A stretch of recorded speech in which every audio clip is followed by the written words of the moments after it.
नमस्कार दोस्तों, एक बार फिर से आप सभी लोग का हमारे यूट्यूब चैनल @GK जंक्शन पर स्वागत है। दोस्तों अभी तुरंत जो है CISF ड्राइवर की वैकेंसी आई है। कुल पद 451 है और इसके लिए जो योग्यता रखी गई है वो कम से कम आप 10वीं पास होना ज़रूरी है। तो ये वैकेंसी कक्षा 10 पास वालों के लिए बहुत ही ज़्यादा महत्वपूर्ण है, क्योंकि जो लोग कहते हैं कि मेरी उम्र है कक्षा 10 पास है, कोई वैकेंसी नहीं निकल रही, तो उन लोगों के लिए बहुत ही अच्छा मौका है। और इसके साथ साथ CISF में ड्राइवर बनने के लिए ड्राइविंग लाइसेंस भी अनिवार्य है। तो जो लोग ड्राइविंग लाइसेंस जिनके पास नहीं है वो लोग वे फॉर्म नहीं भर पाएंगे। इसके अलावा जो लोग अपने शरीर पर टैटू बनवाए हैं, क्योंकि बहुत से लोग मेले में जाके कहीं जाके टैटू बना लेते हैं, तो वो लोग भी फॉर्म बिल्कुल भरे मत, क्योंकि वहाँ पे फिजिकल होगा तो वहाँ आप बाहर कर दिए जाएंगे। तो चलिए पूरी जानकारी देने के लिए मैं आपको सीधे नोटिफिकेशन पे ले चलता हूँ जो अभी भी आया है। तो दोस्तों जितने भी लोग नए हैं और वीडियो को देख रहे हैं तो प्लीज़ चैनल को सब्सक्राइब जरूर करिए, जिससे आपको आगामी आने वाली किसी परीक्षा की पल पल की अपडेट मिलती रहे। तो चलिए शुरू करते हैं। दोस्तों ये रहा CISF का नोटिफिकेशन, केंद्रीय औद्योगिक सुरक्षा बल। यहाँ पे देख लीजिए, यहाँ पे जो 3 पोस्ट हैं, 3 तरह के पदों के लिए वैकेंसी निकाली गई है।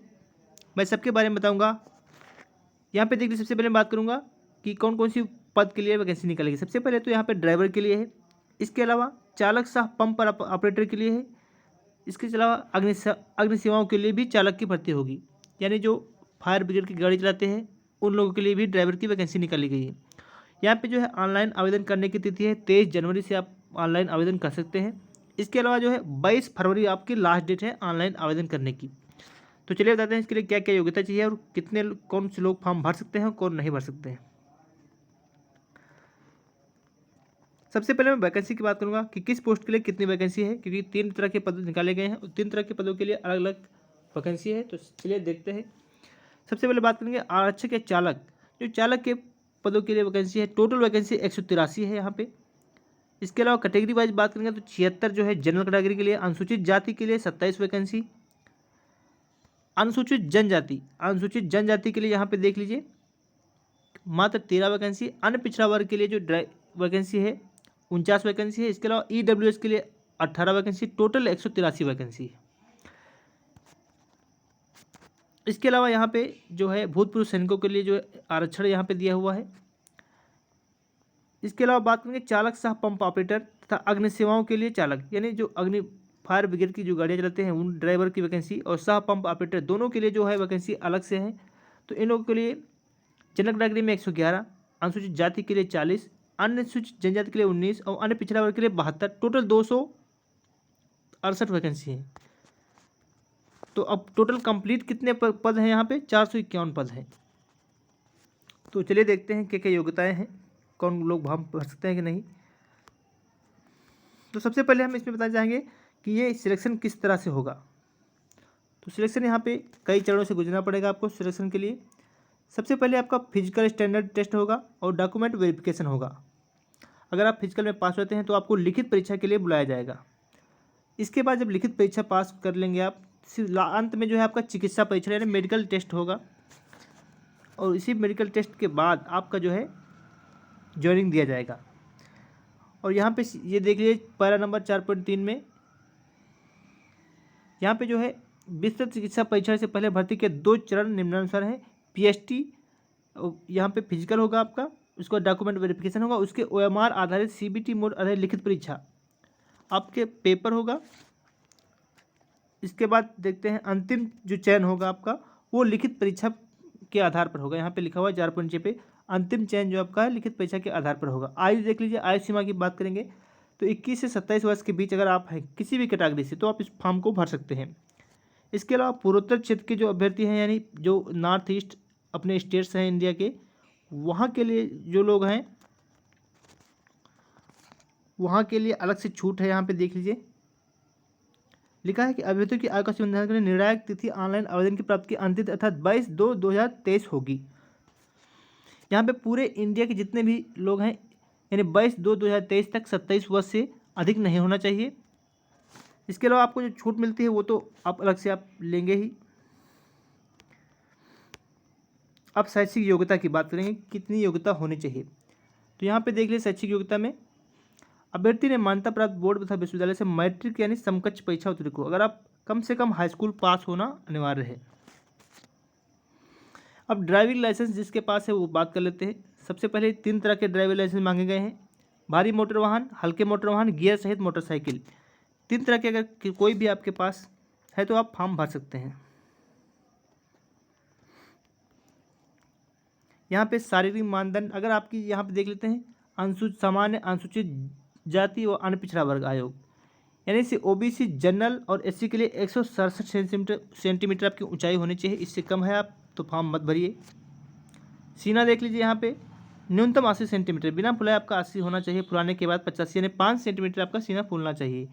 ये जो यहाँ पे स्टेट दिए हुए हैं, इन स्टेट्स के लिए जो हाइट रखी गई है 160 रखी गई है, और यहाँ सीना भी जो है 78 रखा गया है। फुलाने के बाद 83 होना चाहिए, यानी 5 सेंटीमीटर यहाँ भी फुलाना पड़ेगा।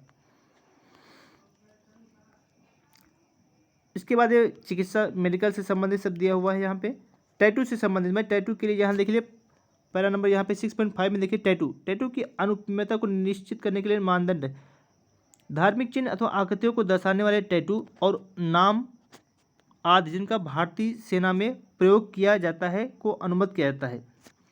अगर धार्मिक टैटू है तो आप लोग फॉर्म भर सकते हैं, जिसको भारतीय सेना में प्रयोग किया जाता है।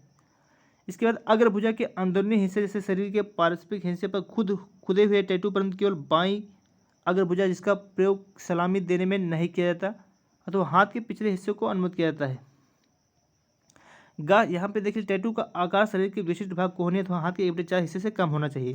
तो अगर आप लोग इस टैटू के में आते हैं तो आप लोग फॉर्म भर सकते हैं।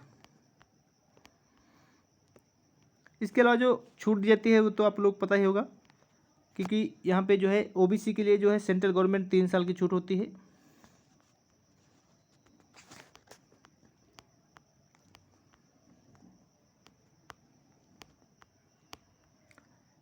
तो ये दोस्त सबसे पहले बता दूँगा, ये फॉर्म जो है आपका ऑनलाइन रहेगा, ऑफलाइन फॉर्म नहीं है। इसको अभी से भर दीजिए, नहीं तो लास्ट डेट के बाद आपका फॉर्म जो है नहीं भर पाएंगे। शारीरिक दक्षता यहाँ पे देख लीजिए, शारीरिक जो आपका फिजिकल होगा उसमें क्या क्या होना है। सबसे पहले हाइट बार यहाँ पे हाइट होगी, उसका चेस्ट होगा। अगर उसमें आप पास हो जाते हैं तो आपको 800 मीटर दौड़ 3 मिनट 15 सेकंड में, लंबी कूद भी है 3 अवसरों में 11 फीट 3 बार मौका दिया जाएगा 11 फीट कूदने के लिए। ऊंची कूद आपका 3 फीट 6 इंच है, इसके लिए 3 मौके दिए जाएंगे आपको। अभ्यर्थियों को पीटी की प्रत्येक संस्था में अर्हता प्राप्त करनी होगी। जो फिजिकल स्टैंडर्ड टेस्ट होगा उसमें सभी प्रकार के मेडिकल से पास होना पड़ेगा आपको। यदि कोई अभ्यर्थी पीटी की 3 में से किस अर्हता को प्राप्त नहीं करता तो उसे पीटी द्वारा अनुत्तीर्णता का कारण बताकर रिसेप्शन प्रक्रिया से हटा दिया जाएगा। यहाँ पे अगर तीनों है, अगर इसमें तीनों में पास होंगे आप, तभी जो है आपको लिखित परीक्षा के लिए आपका एडमिट कार्ड आएगा।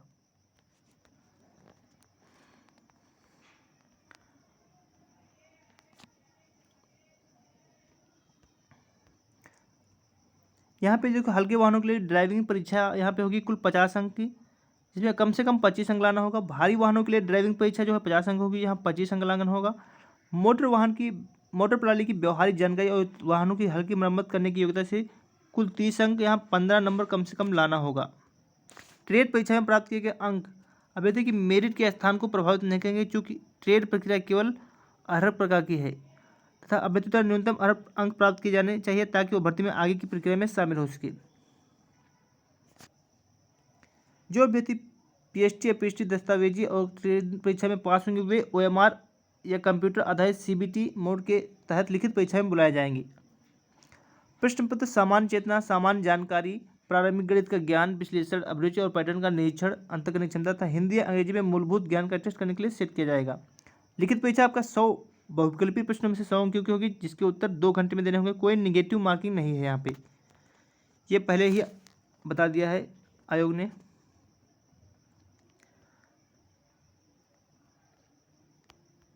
तो दोस्तों ये रही आपके लिए बहुत अच्छी खुशखबरी।